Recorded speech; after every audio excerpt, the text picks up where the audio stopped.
Good. Hello, this is Becky Wiglin. I'm curator of the National Balloon Museum in Indianola, Iowa, and I am introducing... Hi, I'm Sherry White. I'm from Lakeway, Texas. I am a hot air balloonist and a gas balloonist. And we're going to find all out about Sherry today. Good. Anyway, you've been in ballooning for a long time, since, well, I think your family's been in it, and then you just kind of got in it yourself when you're 18, or 13.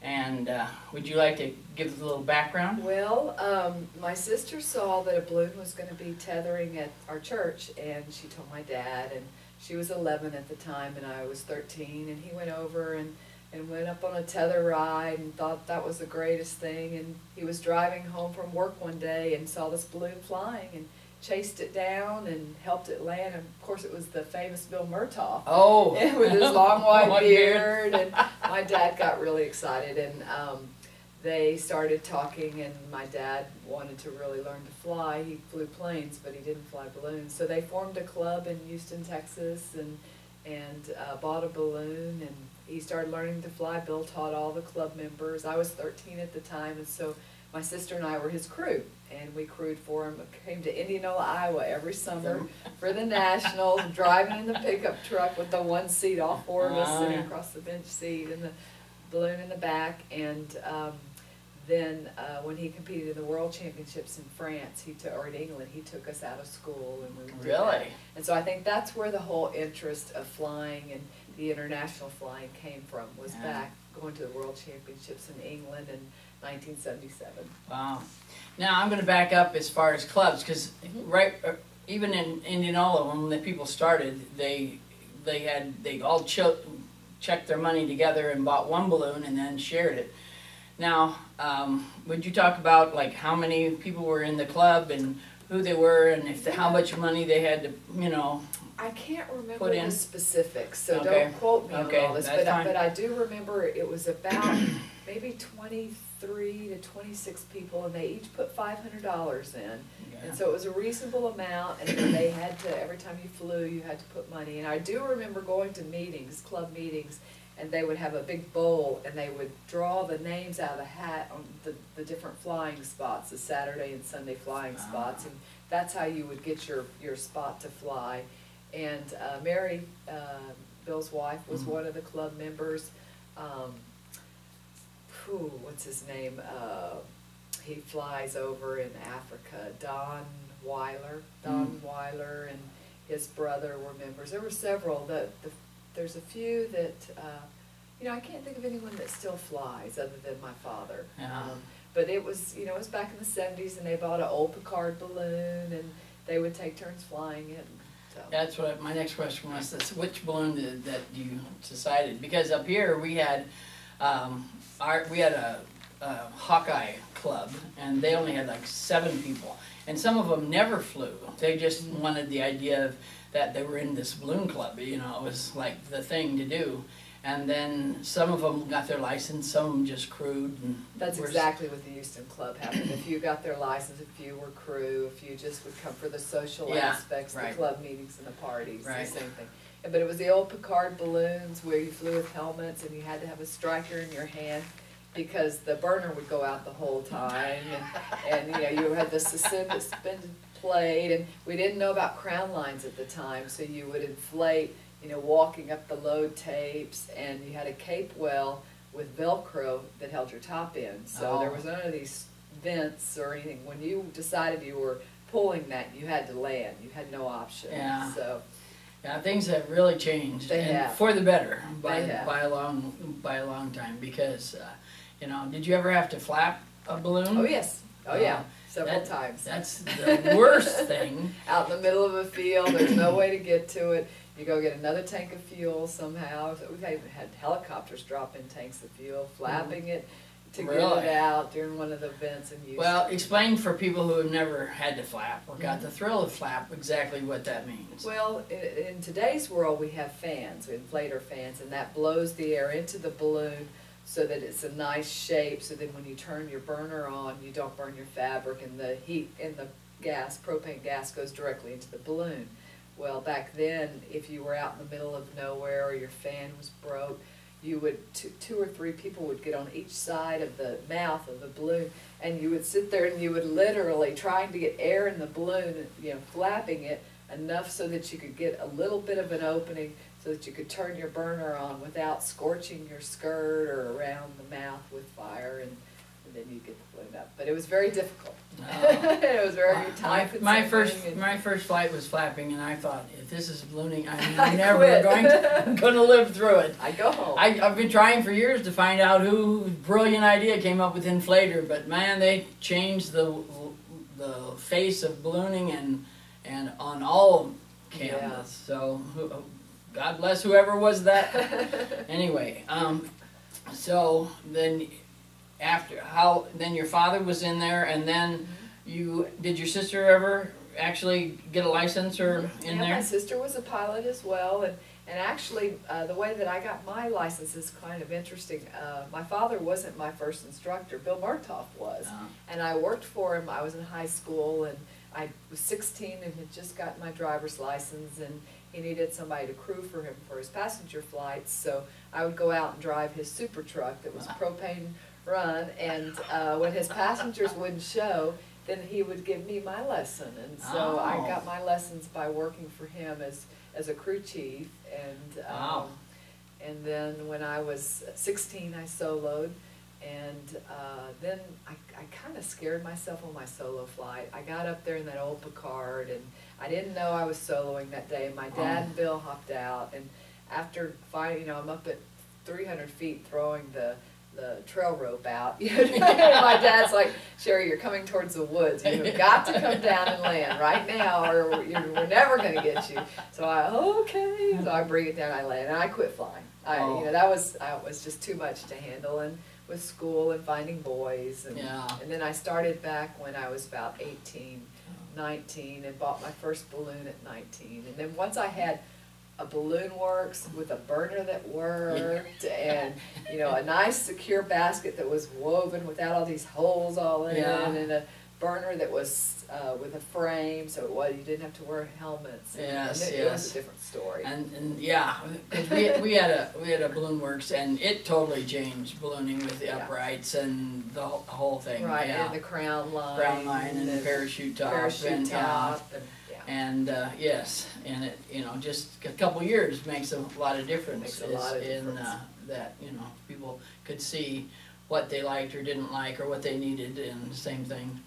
And so, what year was this that you were getting into this? This would have been when I was 19, so it would have been 19. Now I'm going to tell you my age. Oh, That's okay. You can round slightly. No, I'm actually proud of my 53 years. 53 or 54? 53 years.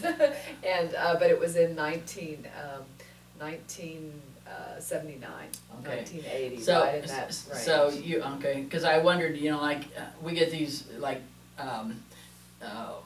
Don Picard and Whitaker, and they're saying, you know, we just flew because it was a nice day. We didn't know any better that, you know, you don't fly in the middle of the day, and we learned, you know, you don't do this and don't do that just by practice. And I just wondered how. I was at the tail end of that in the 70s. I remember we had a guy named Terry Cooper that would just go out 1 o'clock in the day, and Don Weiler, and they'd put the balloon up not realizing. I mean, Terry broke like 3 legs, and you know, 3 different times, and just nobody really knew. But I do remember kind of being at the tail end of that, and then they figured out that the mornings and the evenings were the best. And coming up to Indianola in the 70s, they would have morning competitions, evening competitions, and so it's, I just got a little bit of that. So we started getting a little bit wiser. Yeah.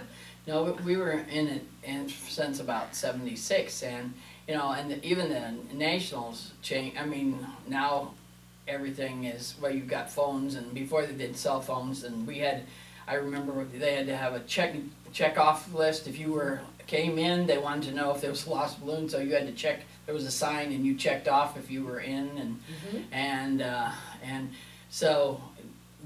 Were you flying first up here, or was your father flying? No, my father was competing up here, and so I was always crew chief. I was, you know, 13, 14, 15, 16, and all I remember about Indianola is I remember staying in the dorms, And I remember all of the kids of the balloonists, we'd all get together at night and we'd break into the swimming pool, Oh. go swimming, and then we'd sneak into the pilot tent. They always had the kegs of beers, and the pilot tents, and we'd sneak under and we'd sneak the beer out and stuff. And I remember they used to have pranks, and I remember walking through tons of cornfields looking for baggies. Oh, yes. And then working in Bill Murtaugh's, I sold pens in his pen little booth, and so those were the early days. And this super truck, you mentioned that, and that was, oh golly, that was a scary truck.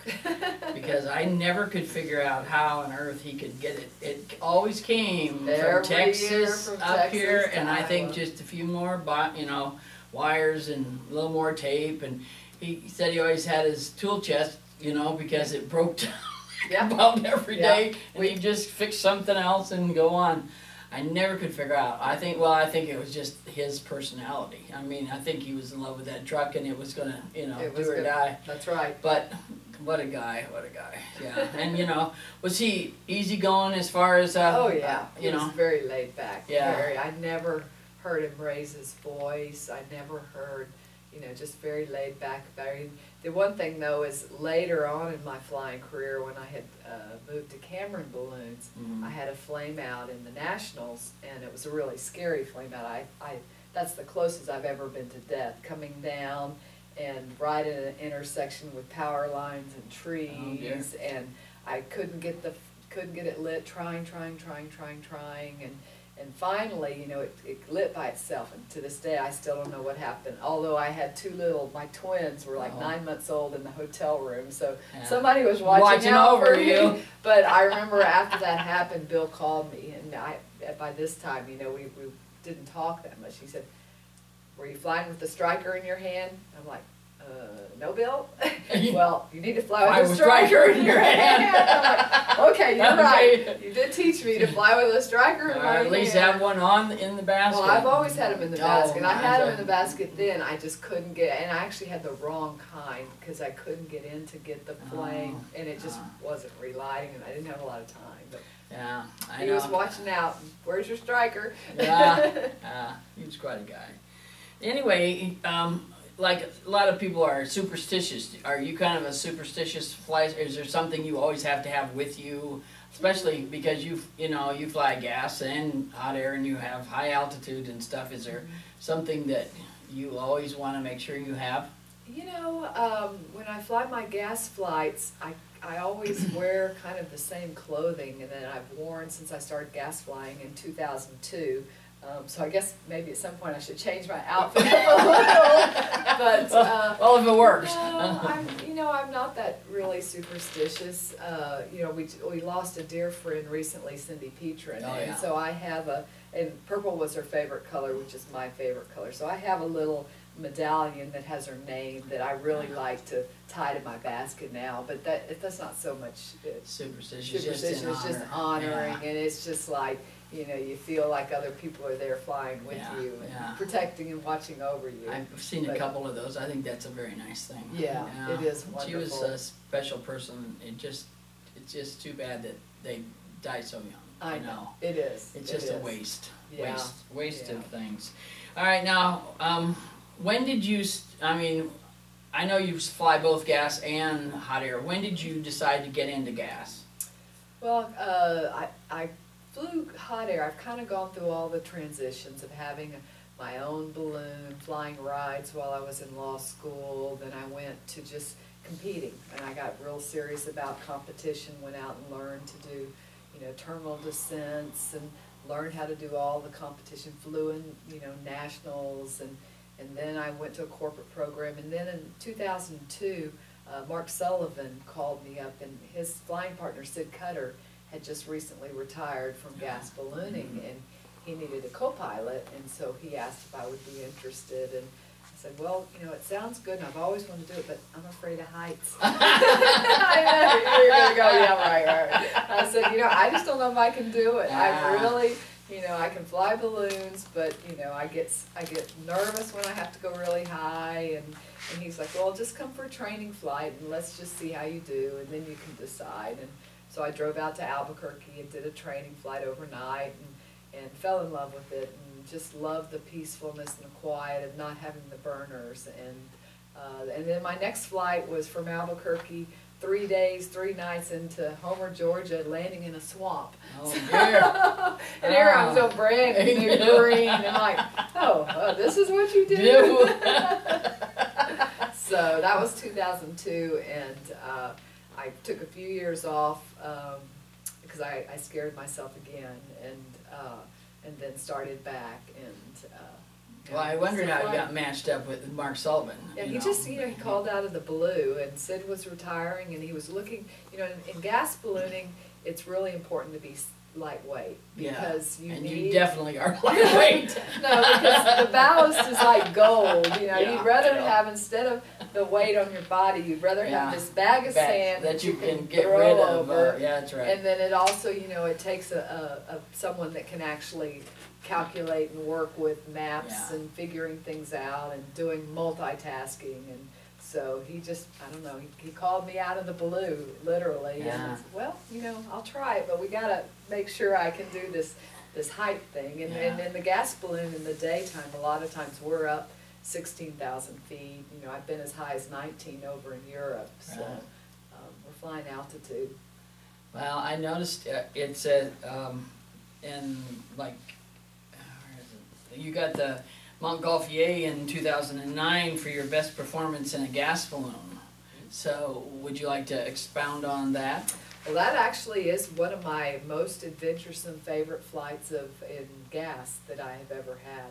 It was a flight out of Geneva, Switzerland in the Gordon Bennett, and we had really kind of bad weather, and we weren't sure we were going, and then we ended up flying, and we flew down the Rhine Valley in France, and we were headed towards the Mediterranean. Well, our meteorologist had all said there's something called these Mistral winds that are really, really fast winds. He said they're not taking place, this evening. You'll be fine. You'll go slow. You'll be at the coast in the morning. If you don't like the flight, you can land at the coast. So everyone's, okay. Well, we take off, and all of a sudden we're flying, and I was flying, Mark was sleeping, and we're going 40, 50 miles an hour.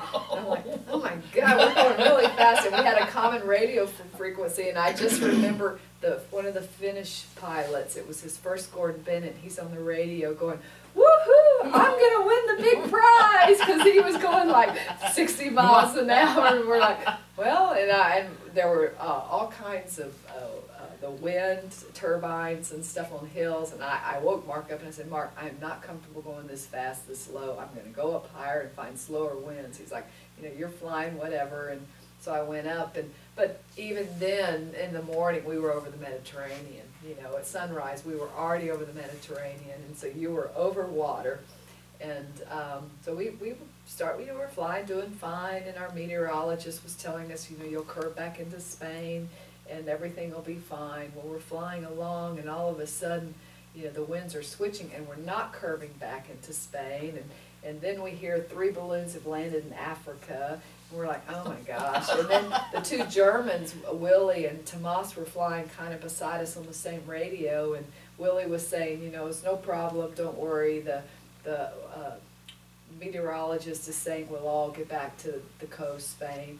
Well, then the next thing I know, he and Tomas are talking in German, and then they land. They land on the islands off of Spain, and so then Mark and I are out there by ourselves going, okay. Mark is screaming at our meteorologist on the sat phone, you told us we could get back to land. What are we supposed to do now?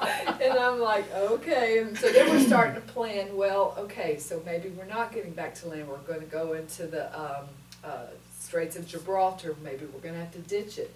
Well, I can't remember who was telling us we could not land in Algeria because we were Americans. The other teams were okay, but they didn't, so we were supposed to ditch it at sea before going into Africa.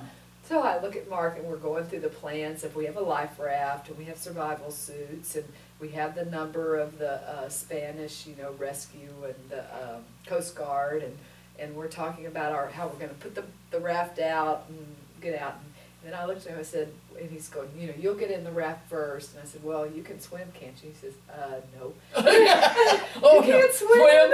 You're getting in first. You get in first. I'll get in second because I can swim really well. So it was very nervous for a lot of hours. Yeah. And finally when we went by the coast of Spain, Randy, our meteorologist, said, Sherry, if y'all will go up just a tiny bit, I think there's a wind that'll take you back into Spain and get over land. And he said, but don't call me, don't breathe until you're over land. And we went up and we made it back into Spain, and we spent the next night and day flying across Spain and ended up landing in Portugal. But wow. that was my most exciting flight. But of course we thought we had it because we were at the very tip of Portugal, and the French and the Swiss team just came through the night and passed us up, and so we ended up third that year. But wow. it was an exciting. At least you landed on land. That would have been. We landed on land. That would have I've yet to do a night landing or a landing in water, both of which I really wouldn't want would to not have that. want to I wouldn't happen. want to do that either. Oh, No, God, no. good. It's hard enough, but it is funny. After every single gas flight we make, one of us will say, "That's it. That was the last flight. We're quitting. We're spending too much money doing this gas ballooning stuff. It's too scary. Ah. It's too physically. I mean, physically, it is wearing when you go 3 days, 3 nights in a basket, and you know you're sleeping on a little bench, and the only food you have. Oh, on that flight across the Mediterranean, we ran out of food. All we had was chocolate and cookies left, and I'm like, oh, please, just give me a little piece of bread or meat or something. So. Wow. Yeah. So do you kind of figure out how, because if you don't know how long you're going to be up there, because obviously you don't want that much weight and food is one of those things that you can eat or throw. Yeah.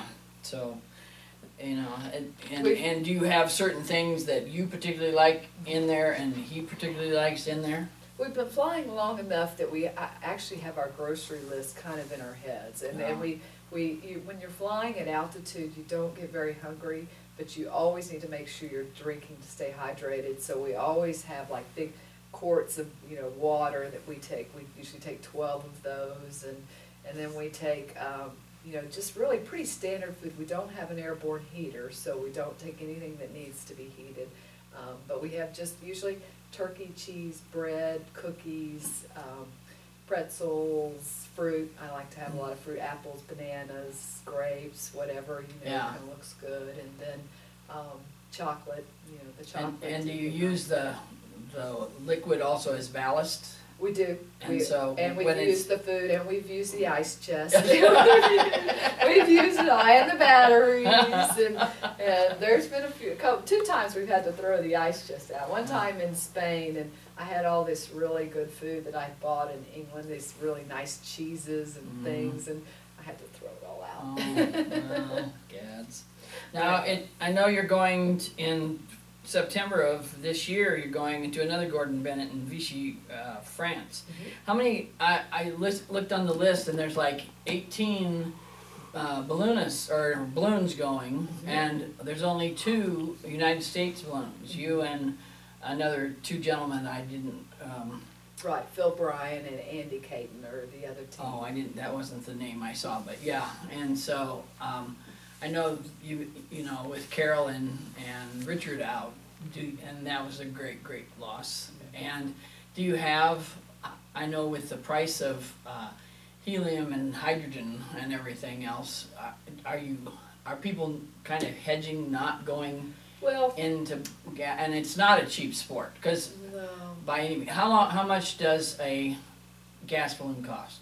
Oh, you're going to probably pay $50,000, $60,000. If you're buying the German balloon, you've got the euro to contend with. And I'm not sure. Bert Padell now is making balloons here in the United States. Well, I heard that that's a little bit more affordable. I heard that yesterday, and I didn't know. But the other problem that you have is you have every flight you make, you're filling with hydrogen. Helium's no longer available. So all of the pilots in the United States that had helium balloons, they're just dead, Because you have to.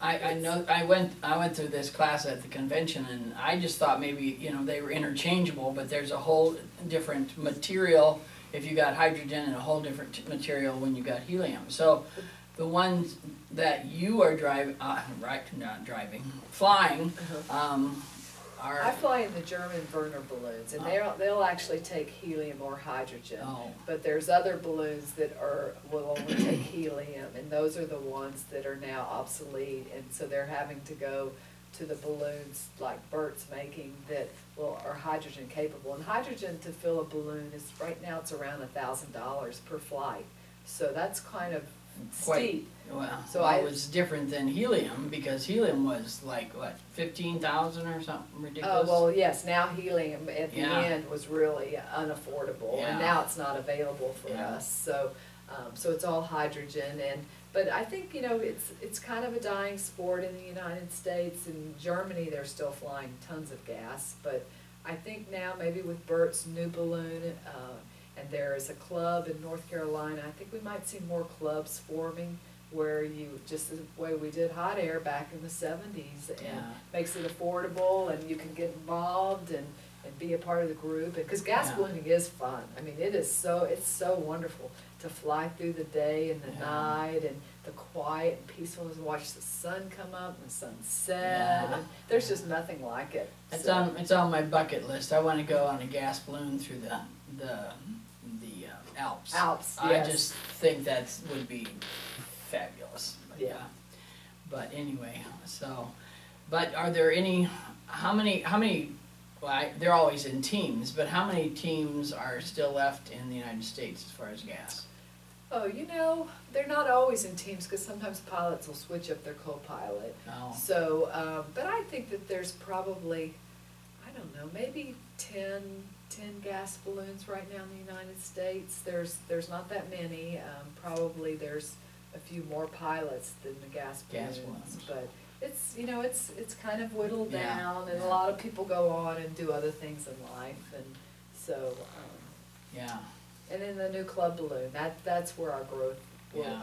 I hope we'll see growth from that. It sounded very interesting, and they said if the balloon cost $40,000, and if everybody threw in, if you had 40 people, then throw in $1,000, then, rotate it around. Well, I don't think they're doing it that way, just because you need to keep some control on who's flying your equipment, make Yeah. sure it doesn't get damaged, and you've got to train these people, Yeah. and they have to have lessons. So I think it's maybe 10, I'm not sure, Sam Parks knows much better because it's their club out there in North Carolina, but I think maybe they have 10 people, each put 5,000 in, but I don't quote me on that one either. Yeah. Now, I know in a hot air balloon, my background is in hot air, and you have your altimeter and your ball variometer and your temp gauge. Now, when you were flying and you were saying you knew you were going 40 miles an hour, so obviously you must have a speedometer or something in there. No, we carry lots of GPSs. I think one time we had like 6 GPSs. I'll stick one in my bag, and Mark's got an extra one in his bag, and we have all different kinds, all different aviation kinds. So the GPSs will tell us our speed and direction, and then we have to have transponders and aircraft radios, because you're flying through aircraft, airspace, and we have variometer, we have oxygen on board because you're going up high, and I get hypoxia really easy. Yeah, I heard you say that, and well, I was YouTubing you, and you were saying that when you get up there, you can just kind of feel it, and while you were talking, she said, I think I'm going to need some oxygen pretty soon, Yeah. And so, and then you can just have it for a while, and then you feel. The bad problem about flying gas is once you get hypoxia, there's nothing you can do other than coming back down and landing. And if you're flying in a long distance race, then that means you're sick the entire time of the flight. And it took me a while to figure it out. We had a flight in Spain where we took off from Switzerland, and we were up, and all of a sudden I was just lethargic. I couldn't move. I couldn't lift my head up. I couldn't read the instruments. I could barely fly, and I'm laying on the bottom of the basket and trying to be up, so that Mark can get some sleep, and just miserable. And I came back and I called my friend who's an astronaut, and she put me in charge, with the NASA space doctors, medical doctors, and they said, it's just hypoxia. Some people get it, you know, at 18,000 people, some people get it at 10,000. You know, you need to wear a pulsometer that will tell you your oxygen level. And the minute it starts going off, you need to be on oxygen, because if you get behind the curve, you're going to be like that flight where you remain sick the entire time until you've landed. And so from then on, now sometimes I go on oxygen at 10, 12,000 feet.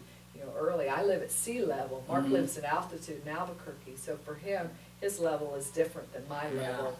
And you know, I always thought, I'm nice and fit. You know, I'm not going to need oxygen, but that's wrong.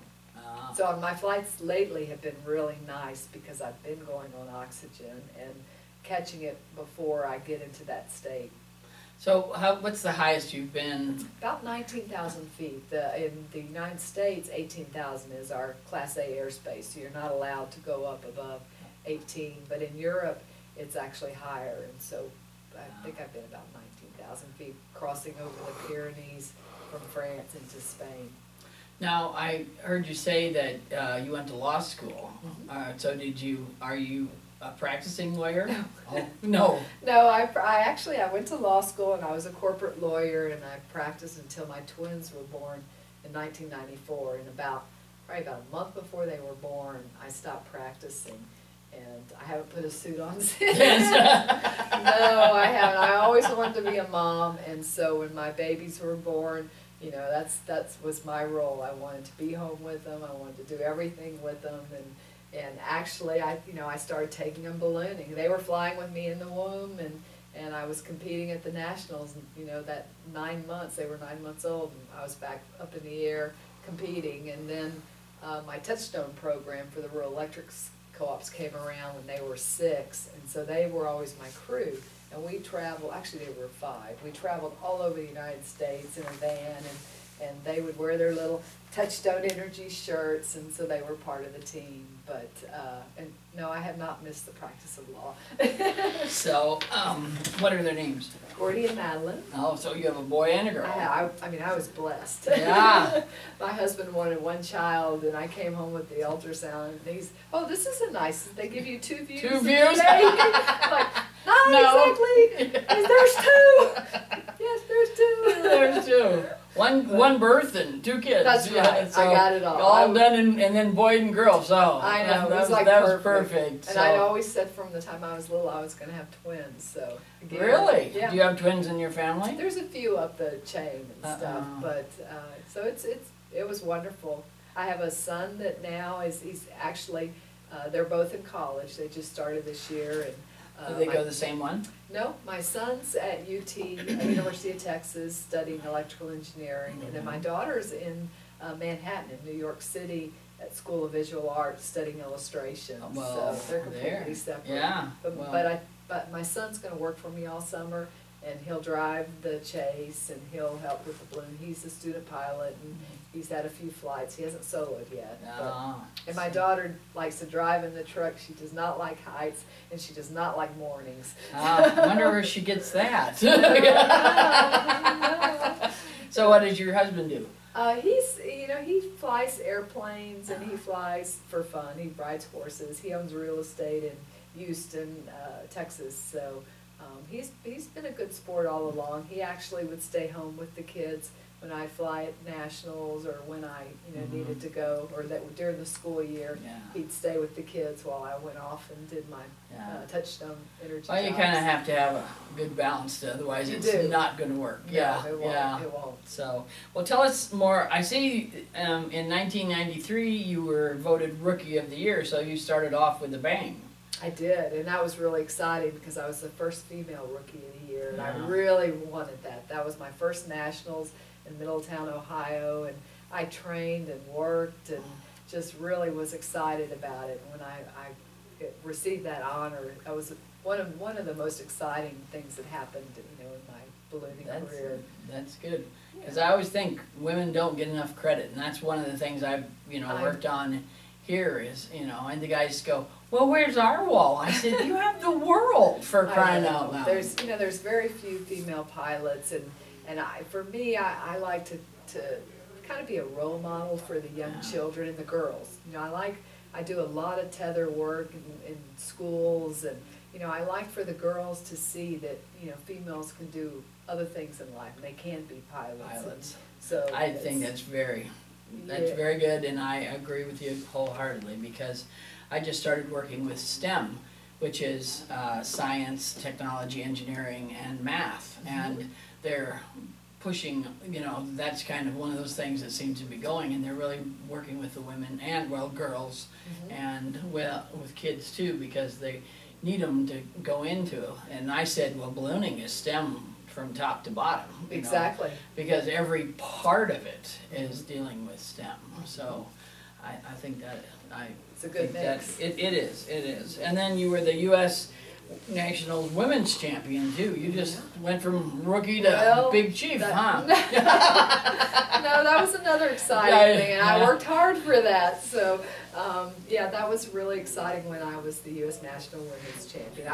That year I finished 10th in the U.S. Nationals, which was my best finish. And I always wanted to be the national champion, or, you know, you could go to the Worlds, but I started corporate ballooning, and that kind of took over, and so I stopped the competition. But I did enjoy those years. I had a really good team, Mike Gilligan, who's gone on to do wonders in ballooning, and Pam Smithy, and we worked really well and had a lot of fun. How much time? You good? Oh, fine. Okay. Anyway, let's get into your Touchtone Energy Cooperative balloons. She's wearing this lovely it's terrible. I can't help it. You watch all my gas flights. They don't even sponsor my gas flights, and I make Mark. I said, okay, here, Mark, you got to wear this vest and this hat. It says Touchtone Energy Cooperatives. But this is my 15th year of running the program, and I've picked up my 6th balloon this week, and then I've got another envelope coming, so I'll have 7 Touchtone envelopes by the end of the year. So you have seven pilots that are doing this? You know, I have some main pilots. I have Dave Champion, who lives in Florida now, and then I have Johnny Petron, who's in Kansas, and they both have vans and balloons, and then Mark Sullivan flies flies for me as well. And so and my dad, Sam Edwards, he's done a lot of Touchtone jobs. He flew in Albuquerque for me last year. And so I just, you know, I'll have my main pilots, and then I hire other pilots as needed. And we do probably about maybe 50, 60 events a year, and I'll do half of the events, and then the other half I let the other pilots do. Yeah. Because it's a lot of work. Oh, yeah. A lot of driving. Commercial ballooning is a thankless job. I mean, you just gotta give up your whole life, and you're on the road all the time, and it's. Well, and you're doing one-day jobs. The Touchtone Energy Cooperatives are the rural electric co-ops of America, and they're in smaller towns, and they'll have the annual meetings where all of the members come, and they like the balloon there where we tether. And some of these people have never seen a balloon, so it's really exciting. But they're in these little bitty towns. And, you know, like one day I'll be in North Carolina, and 2 days later I've got to be up in Virginia or Georgia. I mean, it's the whole United States. There's, you know, like just, you know, tons of co-ops, and there's over 750 Touchtone co-ops. And so it's a lot of driving. This summer I'm going North Dakota, Minnesota, South Dakota, North Dakota, Walla Walla, Washington, back to Foley, Alabama in a 2-week span. So that's the kind of drive. You'd think they would be, you know, they could line them up in a row. So oh, it would be nice in the days and stuff. Last year I had a Tennessee, you know, tractor farm pull in Tennessee, up to New Jersey for a balloon event, up to Maine for an annual meeting, then back down to Georgia to fly a lady for her 106th birthday. Oh my. And then back to Texas. And so a lot of that's driving through the night, and you know, you have several drivers, so you switch off. So it's not all glory. It's a lot of work. So how did you get started with this? You know, I was flying in the Nationals in 1999 and ran to Illinois, and one of my friends, Byron Denhart, was the sponsor person for the Nationals, and he came to me at an event and said, Sherry, I have this group they really want to have a banner flown at the Nationals. Would you fly? And I said, oh no, I'm a serious competitor, and I don't want a banner that's going to fall off, and I don't want to have to fly media and passengers. I like to do my flights solo. And he said, well, they'll do all of that. They'll have a lightweight banner. It'll fit your balloon. You don't have to take any passengers. You don't have to do any media. It's wow. And he said, and they might be interested in a corporate program later. And I said, well, okay, I'll do it under those circumstances. So I flew, and that was the year we did well, and I finished 10th, and we had a lot of media coverage just because of the Women's National Championship. And after that event, they went back and they got 10 electric co-ops in Illinois, said we want to do a balloon with a logo, not a banner, balloon, and would you fly it, and how, what are the numbers, how do we put this together? And so I was over in Japan flying, and they called and said, okay, it's a deal. And so we ordered a balloon. In 2000 we started, with the first Touchstone Energy Cooperatives balloon, and now this is our 15th year, 2014, wow. and we've grown from that one balloon to, we'll have, actually one of our envelopes is dead. That one we kind of flew till it's no longer, it's gone, it's sitting there. Yeah, I use that term, it died, and they go, what? How does the balloon die? It does. It just does. It's not viable. Yeah. So, so it's been an exciting program. I've gotten, my children grew up in it, and they got to travel all over the United States, and it offers me, the opportunity to still do something that I really love and that I'm passionate about. And so it's worked out well. Well, that's exciting. And so, do you always use the same type of balloon? Do you have a special brand? I started with Cameron when I had my first racing balloon, and then Lisa and Phil left to start Lindstrom, and so I had worked with them, and I had a good relationship. So, and because the co-ops were in Illinois, and Lisa and Phil were in Illinois, they really liked the idea of using a company in Illinois to manufacture our balloons. Yeah. So and Lindstrom makes a good balloon. they make an excellent balloon, and so they've done all of the Touchstone balloons, and it's been nice because the co-ops can go up and pick things up. And we still do the cold air balloons that say Touchstone Energy, and Lindstrom makes those, and so it's been a good partnership over the years. Oh, good. I got the chance to go through their factory this over the couple of months ago, and went through and even met the guard cat. This cat that guards everyone. He has to check you out when you walk in, but they're very nice. I mean, the ladies that have been there have been sewing those balloons, and then AutoCAD, he was showing me how this AutoCAD worked, and they've been, I think there's like loyalty and longevity, and a lot of the balloon workers, because most of them had been there 12 to 17, 18 years. Right. That shows that it's a good place to work, and Well, we're all a big family, but Andy and Paul Petrin over at Cameron, that's an excellent product too. Yeah, well, I haven't got there yet, but you need to go there as well. Yeah. It's actually interesting to see the different factories. Yeah, I've been to Balloon Works, and then I went to Tracy Barnes's Blip, and then I've been at the National one, or Nationals Limited, and then I went, when it was Aerostar, I went through that, and that was interesting, but I haven't been to Cameron. My travels haven't led me that far, yes, but anyway, so if you were going to give some advice to girls or balloonists, what would you say? Well, don't do it for a living. That's my first thing. It's very hard to make a living flying balloons. It's the problems with it, or it's weather dependent. I mean, if you have bad weather, and even with my Touchstone jobs, I canceled maybe about 1/10 of the jobs because the weather just is not looking favorable for an event, and I don't want people, being disappointed. So it is a hard way to make a living, and the corporate balloon programs, they come and they go. You get risk management and lawyers involved, and they'll cut a program in an instant, or you get someone new in management, and all of a sudden they want their own idea of how they want to promote the company and spend the dollars. And so it's hard to to justify, you know, doing this and then raising kids at the same time. So I always tell people, get an education, you know, Yeah. and have something you're passionate about. But ballooning is a hard way to make a living, and there are people that do it, and you can do it. It's just really tough.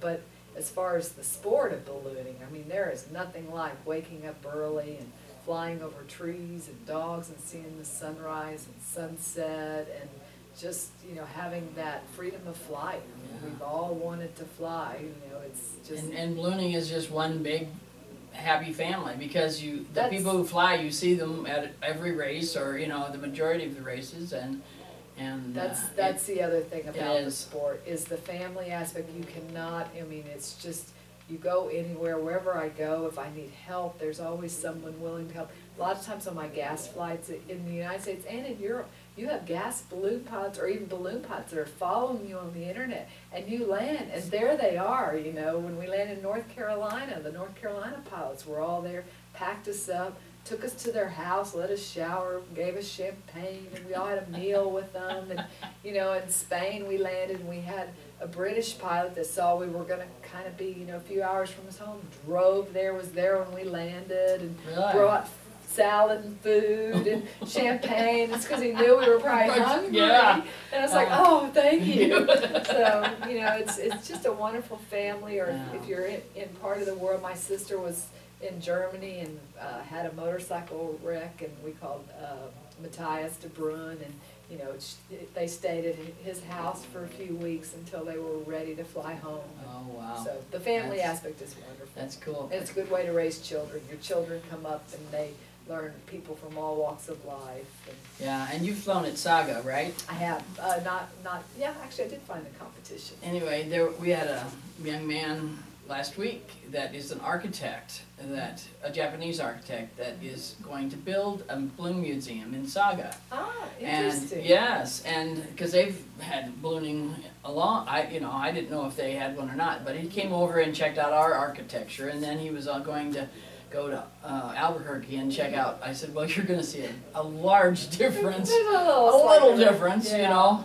And I told him, I said, you know, these are the kind of things we really need, like different rooms, like for inventory and display and stuff like that, and that we can work and not have to keep picking up. But we're on a smaller version. But if you go to Albuquerque, they have all that. So Right. that's the kind of stuff that you need to make sure that your museum has. So Right. it's easier to work And to with. grow. You know, Yeah. that's part of the problem. It's growth, and there's just so much stuff now to show and Yeah, display. yeah, and so we get to go to Albuquerque this year. I'm kind of excited. Oh, that's exciting. It's been quite a while since we've been there, Mhm. and I'm sure. I mean, every time there's more houses and fewer places to fly or to land.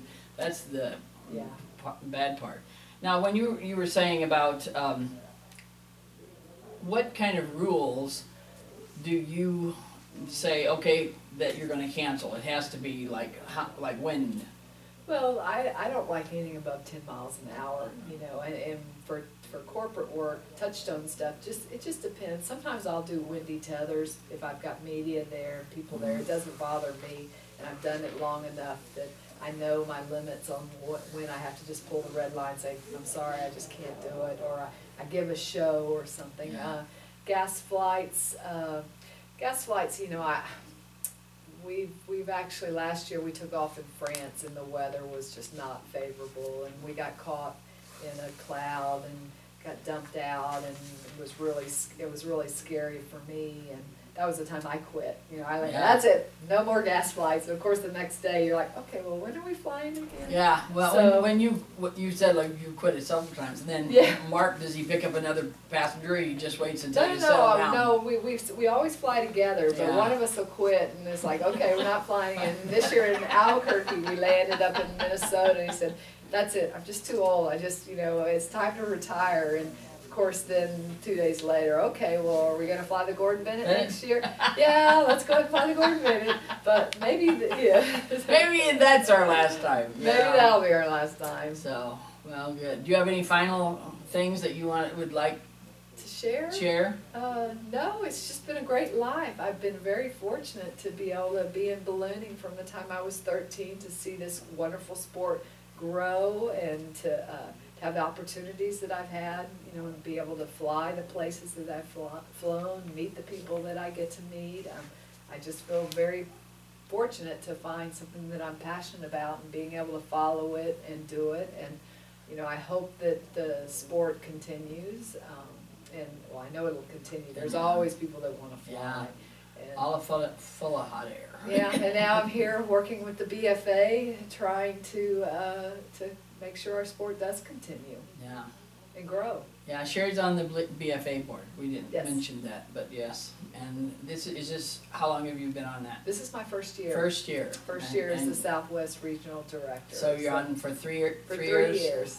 Okay. 3 years, yeah. Well, congratulations Thank on you. all your things, and Thank you. we'll be watching you in Vichy, France. Thank you. Thank you. Thank you. Oh, And- I was also going to say, we actually have a website, flygas.net, and we're on the Facebook and Twitter at Flygas, so you can follow our adventures. And Okay, I did find Fly Gas last you? night. I saw some of the things, that's why I was listening to you. Okay. And this is, it's the, what's the date? The 13th? 14th. 13th of April. April 13th, 2014. I tried to put the date in so you know Where when it they happened. were.